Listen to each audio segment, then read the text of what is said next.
प्रतिस्थापन की सीमांत दर, मार्जिनल रेट ऑफ सब्स्टिट्यूशन। और दूसरा है घटती प्रतिस्थापन की सीमांत दर का सिद्धांत, law of diminishing marginal rate of substitution. इसको शॉर्ट में DMRS, diminishing marginal rate of substitution कहते हैं। उदासीनता वक्र विश्लेषण में ये दोनों कॉन्सेप्ट बहुत ही इंपॉर्टेंट कॉन्सेप्ट हैं और इसे हमने आज समझना है। और ये इतना महत्वपूर्ण है कि आपको आगे के चैप्टर्स में, खासकर BA फर्स्ट सेमेस्टर के माइक्रो इकोनॉमिक्स में, आगे के चैप्टर्स में बहुत ही हेल्पफुल होने वाले हैं। तो इसको शुरू करते हैं। प्रतिस्थापन की सीमांत दर क्या होती है? ये बहुत ही महत्वपूर्ण शब्द है, इसको हमेशा याद रखिए। सब्स्टिट्यूशन रेट, प्रतिस्थापन की सीमांत दर। ठीक है, प्रतिस्थापन की सीमांत दर, मार्जिनल रेट ऑफ सब्स्टिट्यूशन। तो प्रतिस्थापन की सीमांत दर को हम एक उदाहरण से समझते हैं कि जैसे हम किसी दुकान पे जाते हैं और मान लो हमें एक पैकेट नमकीन का लेना है और 10 पैकेट बिस्किट का लेना है। ठीक है, तो यदि हमें नमकीन का पैकेट बढ़ाना है, 2 पैकेट करना है, तो बिस्किट का जो पैकेट्स हैं वो हमें कम करने पड़ेंगे। 6 7 जो भी है कम करने पड़ेंगे, क्योंकि हमारे पास अनलिमिटेड तो है नहीं, मनी मनी दिया हुआ रहता है और हम ये मान के चलते हैं कि उपभोक्ता अपनी सारी आय खर्च करता है। तो इस प्रकार जैसे जैसे वो नमकीन का पैकेट बढ़ाएगा, वैसे वैसे बिस्किट का पैकेट उसे कम करना पड़ेगा। तो कितनी बिस्किट की मात्रा क्रम कम करेगा, यही प्रतिस्थापन की सीमांत दर है। प्रतिस्थापन की सीमांत दर का मतलब एक वस्तु की इकाई को बढ़ाने के लिए, ठीक है, दूसरे वस्तु की कितनी इकाइयों को हमें छोड़ना पड़ेगा। यानी कि प्रतिस्थापित किया जाता है एक वस्तु के इकाई को दूसरे वस्तु के इकाइयों के स्थान पर, दूसरे वस्तु के स्थान पे प्रतिस्थापित करना पड़ता है। ठीक है, तो प्रतिस्थापन करने में वो कितनी इकाइयां छोड़ने को तैयार होता है, जिससे कि उसको जो संतुष्टि है, उसके फायदा या खुशी या संतुष्टि में कोई कमी ना हो और ना ही कोई वृद्धि हो, अर्थात पूर्व के संतुष्टि के स्तर पर ही बना रहे। यहाँ पे हमने दो वस्तुओं के उदाहरण को लिया है, एक्स और वाई वस्तु समझ लेते हैं। दो वस्तुएं हैं माना कि, तो एक्स के लिए वाई की प्रतिस्थापन की सीमांत दर से आशय वाई की उस मात्रा से है जिसे छोड़ने के लिए उपभोक्ता तैयार है, जिससे कि वह एक्स की एक अतिरिक्त इकाई प्राप्त कर सके तथा संतुष्टि के उसी स्तर पर बना रहे। वेरी सिंपल, एक्स की एक अतिरिक्त इकाई को प्राप्त करने के लिए, एक अतिरिक्त इकाई को, इसीलिए इसको कहते हैं मार्जिनल रेट ऑफ सब्स्टिट्यूशन, सीमांत दर। एक अतिरिक्त इकाई को प्रतिस्थापित करने के लिए वाई की कितनी इकाई छोड़ता है वो, ताकि संतुष्टि का स्तर में कोई परिवर्तन ना हो, ना तो कम हो ना तो अधिक हो, अर्थात सेम उदासीनता वक्र पे हो। यदि मेरे पिछले वीडियो उदासीनता वक्र में आप देखेंगे तो वहां पे दिखाया गया है उदासीनता वक्र क्या होता है। तो उसी उदासीनता वक्र पे बना रहे और एक इकाई एक्स की प्राप्त करने के लिए वाई की कुछ इकाइयों को त्याग करे, उसे कहते हैं प्रतिस्थापन की सीमांत दर। यानी कि एक इकाई एक्स की बढ़ाने के लिए वाई की कितनी इकाई छोड़ रहा है, वाई की कितनी इकाइयों के स्थान पे एक इकाई एक्स का प्रतिस्थापन कर रहा है। तो इसे एक्स तथा वाई वस्तुओं एक्स तथा वाई वस्तुओं के विनिमय की वह दर है जिस पर उपभोक्ता एक वस्तु की उत्तरोत्तर इकाइयां दूसरी वस्तु से विनिमय करता है, जिससे उसकी संतुष्टि पूर्ववत बना रहे, उसके संतुष्टि में कोई फर्क ना पड़े। आगे बढ़ते हैं। चूंकि एक्स की एक अतिरिक्त इकाई प्राप्त करने के लिए वाई की कुछ इकाइयां छोड़ेगा, वही प्रतिस्थापन की सीमांत दर है कि वो कितनी इकाई छोड़ रहा है एक्स की एक इकाई के बदले, ताकि उसके संतुष्टि का स्तर भी ना बदल रहा हो, सेम संतुष्टि के स्तर पर हो। तो जब एक्स की एक अतिरिक्त इकाई को प्राप्त करता है तो उसके उपयोगिता में वृद्धि होती है। ठीक है, तो एक्स की एक अतिरिक्त इकाई प्राप्त होने से उसकी उपयोगिता में वृद्धि होगी, तो संतुष्टि के उसी स्तर को, कुल उपयोगिता के स्तर को बनाए रखने के लिए वाई की जो छोड़ी गई इकाइयां हैं, तो उसकी इकाइयों को छोड़ने से उसकी उपयोगिता में कमी होगी या हानि होगी। तो वो हानि एक्स से प्राप्त होने वाली उपयोगिता के बराबर हो, तभी जो कुल उपयोगिता है या जो पूर्व का संतुष्टि स्तर है, वो सेम बना रहेगा, उसमें परिवर्तन ना हो। तो उपयोगिता की कमी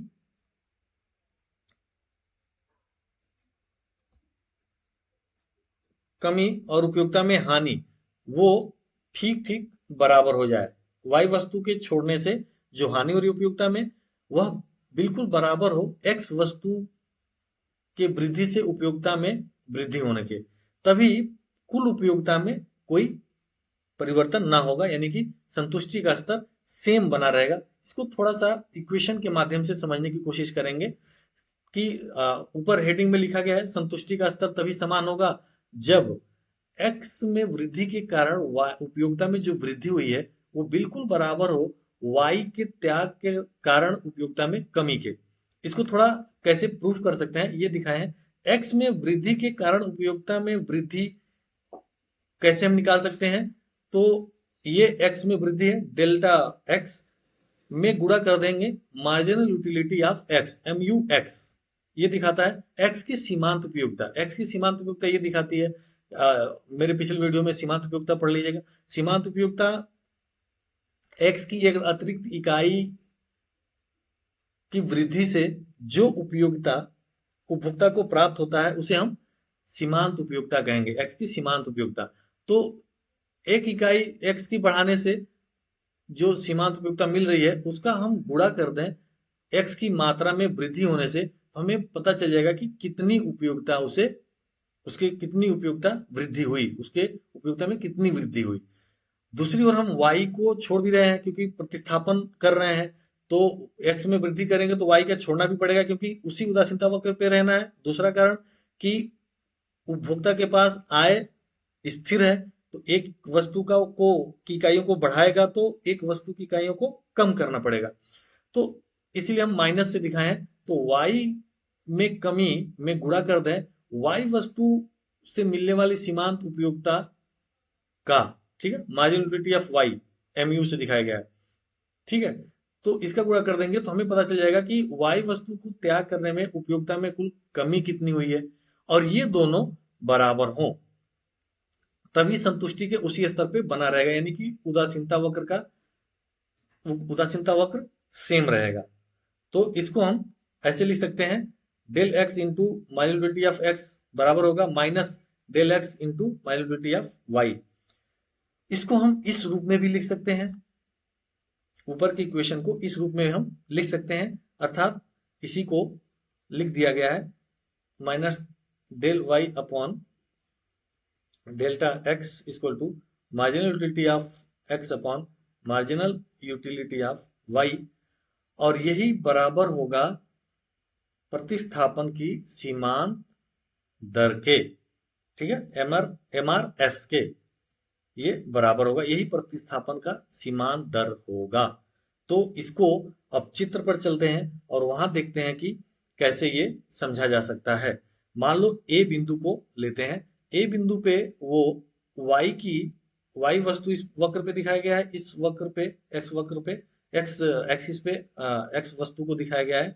तो ए बिंदु पर y की y5 और x की x1 इकाई वो उपभोग कर रहा है। अब माना कि x की एक अतिरिक्त इकाई प्राप्त करना चाहता है, एक इकाई बढ़ाना चाह रहा है, तो एक इकाई बढ़ाने के लिए क्या करना पड़ेगा?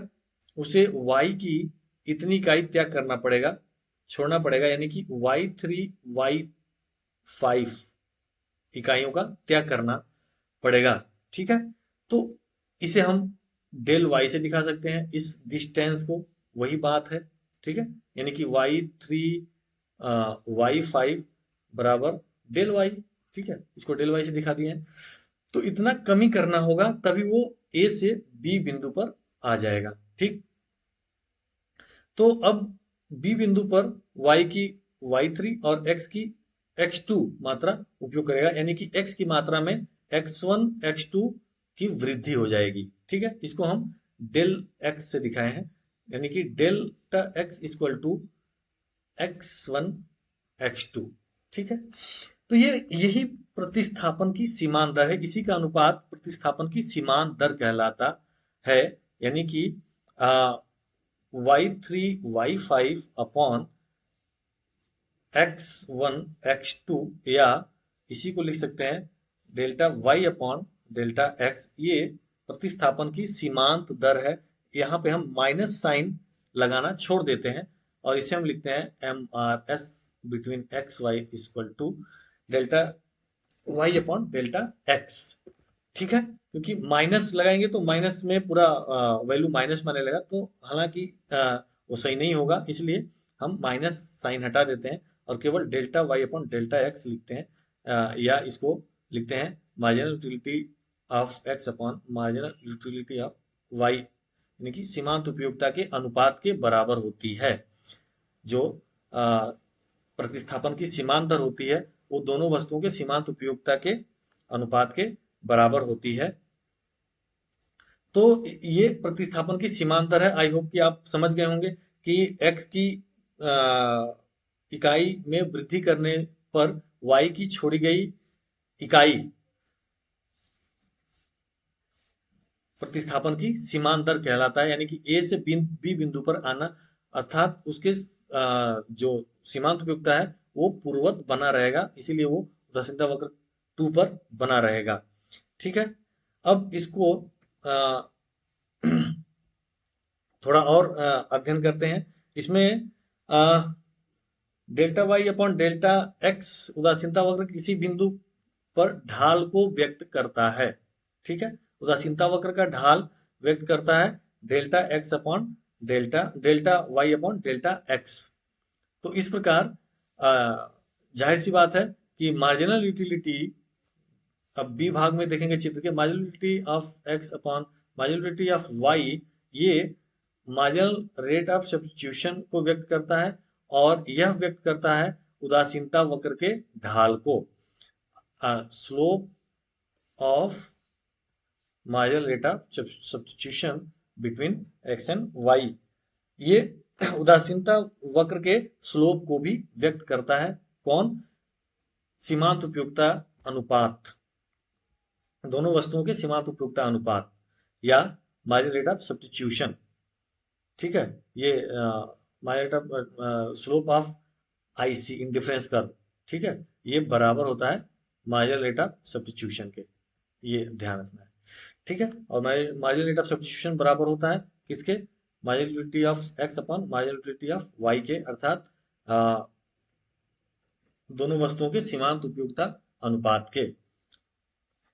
ठीक है, तो ये समझ में आ गया कि उसी उदासीनता वक्र पर बने रहने के लिए उदासीनता वक्र मार्जिनल रेट ऑफ सब्स्टिट्यूशन को ज्ञात करने के लिए हम ए बिंदु से बी बिंदु पर जाते हैं और इसमें हमें पता चल जाता है कि y की कुछ इकाइयां छोड़ी जा रही हैं x की कुछ इकाइयों को प्राप्त करने के लिए, और जितनी उपयोगिता का हानि हो रही है y को छोड़ने से वो बराबर है x की इकाई को प्राप्त करने से उपयोगिता में होने वाली वृद्धि से। और इसीलिए यहाँ पे हम इसको MRS बराबर delta Y upon delta X, और ये बराबर होगा marginal utility of X upon marginal utility of Y के।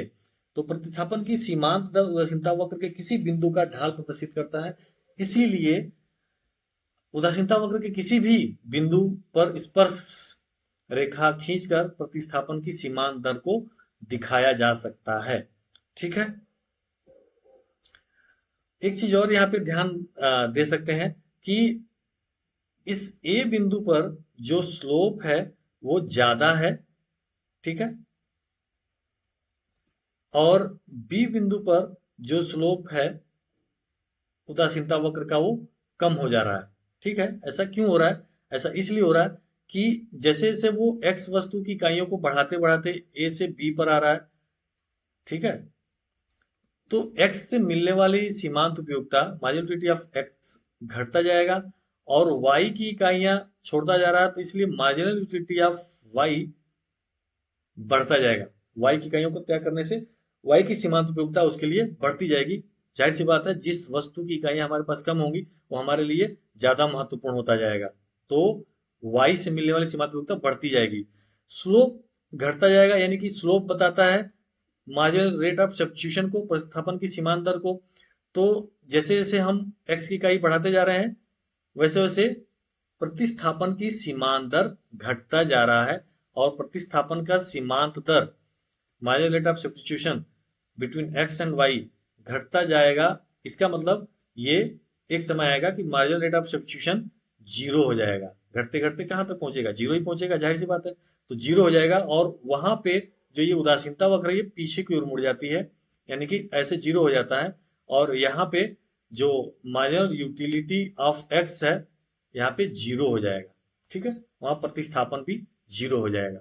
इसलिए उदासीनता वक्र यहाँ से पीछे हो जाएगा। और ऐसा ही y के संबंध में जब देखेंगे, y वस्तु की इकाई को बढ़ाते जाएंगे, x के स्थान पे प्रतिस्थापित करते जाएंगे, तो एक समय आएगा जहां मार्जिनल यूटिलिटी ऑफ y जाकर के जीरो हो जाएगा, यानी कि प्रतिस्थापन की सीमांत जीरो हो जाएगी, और उसके बाद प्रतिस्थापन संभव नहीं होगा। ठीक है, अब आगे बढ़ते हैं। यही चीज दिखाया गया घटती प्रतिस्थापन की सीमांत दर में। इसी बात को व्यक्त किया गया है कि जब प्रतिस्थापन की दर हम पढ़ रहे थे, प्रतिस्थापन की सीमांत दर बताता है कि x की इकाई में वृद्धि करने पर y की छोड़ी गई वह मात्रा जो x के बदले उपभोक्ता त्याग करने को तैयार होता है, और वो संतुष्टि का स्तर सेम बना रहता है। तो घटती प्रतिस्थापन की सीमांत दर यह बताता है कि जैसे जैसे वह x की इकाइयों को बढ़ाता जाता है, उसकी उपयोगिता में कमी होती है, और फलस्वरूप वह y की कम इकाइयां छोड़ने को तैयार होता है, क्योंकि y से मिलने वाली उपयोगिता बढ़ने लगती है। इसको पढ़ेंगे तो साफ स्पष्ट होगा। और जब मैंने उदासीनता वक्र पढ़ाया था, वहां भी इसका मैंने व्याख्या किया है कि कैसे marginal rate of substitution MRS घटता हुआ दिखाया गया था। तो x की मात्रा में वृद्धि होती जाती है तो उपयोगिता में कमी होगी, और y की मात्रा में कमी होती जाती है तो उसकी उपयोगिता में वृद्धि हो जाएगी। और इसीलिए उपभोक्ता क्रमशः y की कम इकाइयां छोड़ने को तैयार होगा। यानी कि अभी पीछे हमने देखा कि प्रतिस्थापन की सीमांत दर घटने लगेगी। ठीक है, y की छोड़ी गई मात्रा उत्तरोत्तर कम होती जाएगी, इसलिए y प्रतिस्थापन की सीमांत दर घटती जाएगी। उसका कारण ही यह है कि उपभोक्ता y की कम इकाइयां छोड़ने को तैयार होगा। क्यों? क्योंकि y की भी वो कुछ इकाइयां उपभोग करना चाहेगा। ठीक है, और ये उपयोगिता ह्रास नियम पर आधारित है। उपयोगिता ह्रास नियम गॉसेन का जो प्रथम नियम था, ठीक है, सीमांत उपयोगिता ह्रास नियम, उसमें हमने देखा था कि जैसे जैसे वस्तु की एक अतिरिक्त इकाई उपभोक्ता उपयोग करता है, वैसे वैसे उस वस्तु से मिलने वाली सीमांत उपयोगिता क्रमशः घटती जाती है। तो यही कारण है कि प्रतिस्थापन की सीमांत दर भी घटता जाएगा। क्यों? क्योंकि जो वस्तु y की जो इकाइयां वो छोड़ रहा है, उससे वो उसका सीमांत उपयोगिता बढ़ती जाएगी। ठीक है, नेक्स्ट, इसको चित्र के माध्यम से भी समझाने की कोशिश की गई है कि जैसा अभी पिछले चित्र में हमने देखा, ए बिंदु पर मार्जिनल रेट ऑफ सब्स्टिट्यूशन, ठीक है, marginal rate of substitution delta y upon delta x, या यही marginal utility of x upon marginal utility of y होता है। तो ए बिंदु पर जो स्लोप है वो क्या दिखा रहा है? मार्जिनल रेट ऑफ सब्स्टिट्यूशन को दिखा रहा है बिटवीन x एंड y के। तो यह स्लोप यहाँ पे ज्यादा है, यहाँ पे ज्यादा आएगा तुलना में बी के। ठीक है, बी पर स्लोप क्या होगा? कम हो जाएगा। क्यों? क्योंकि एक्स की इकाइयां वो बढ़ाते जा रहा है। ए पे एक्स की इतनी इकाई x1, और बी पे वो एक्स की x2 इकाई यूज कर रहा है। वाई की यहाँ पे y2, और जैसे वो बी पे आता है तो y की इकाइयां घटाकर y1 कर लेगा। तो इस प्रकार जैसे जैसे y की इकाइयों को कम करता जाएगा, सीमांत उपयोगिता y की बढ़ती जाएगी, मार्जिनल यूटिलिटी ऑफ y बढ़ती जाएगी। और जैसे जैसे x की इकाई को बढ़ाता जाएगा तो मार्जिनल यूटिलिटी ऑफ x बढ़ता जाएगा, सॉरी घटता जाएगा। और एक सीमा पे आकर के वह x एक्सिस के पैरेलल जहां हो जाएगा इसका slope, marginal rate of substitution का स्लोप x एक्सिस के पैरेलल हो जाएगा, अर्थात marginal utility of x zero हो जाएगा और उदासीनता वक्र पीछे की ओर मुड़ जाएगा। तो वहीं उसके बाद प्रतिस्थापन संभव नहीं होगा। और यही चीज वायु वस्तु के संबंध में लागू होगा। जब वायु की इकाइयों में वृद्धि करते जाएंगे और एक्स की इकाइयों का त्याग करते जाएंगे, जहां पे जो स्लोप है वो बिल्कुल जो खींचेंगे लाइन वो वाई एक्स के समानांतर हो जाएगा। और यहाँ मार्जिनल यूटिलिटी ऑफ वाई बराबर हो जाएगा जीरो के। और मार्जिनल रेट ऑफ सब्स्टिट्यूशन क्या हो जाएगा? Marginal rate of substitution zero हो जाएगा, यानी कि सब्स्टिट्यूशन की संभावना समाप्त हो जाएगी। क्यों? क्योंकि जैसे जैसे y की इकाइयां वो बढ़ाता जाएगा, सीमांत उपयोगिता घटती जाएगी और इसीलिए प्रतिस्थापन की सीमांत दर भी घटती जाएगी। और अ, इसको इसीलिए घटती प्रतिस्थापन की सीमांत दर कहते हैं, यानी कि law of diminishing marginal rate of substitution between x और वाई। ठीक है, तो ये घटती प्रतिस्थापन की सीमांत दर था और आशा है कि आप लोगों को समझ में आया होगा।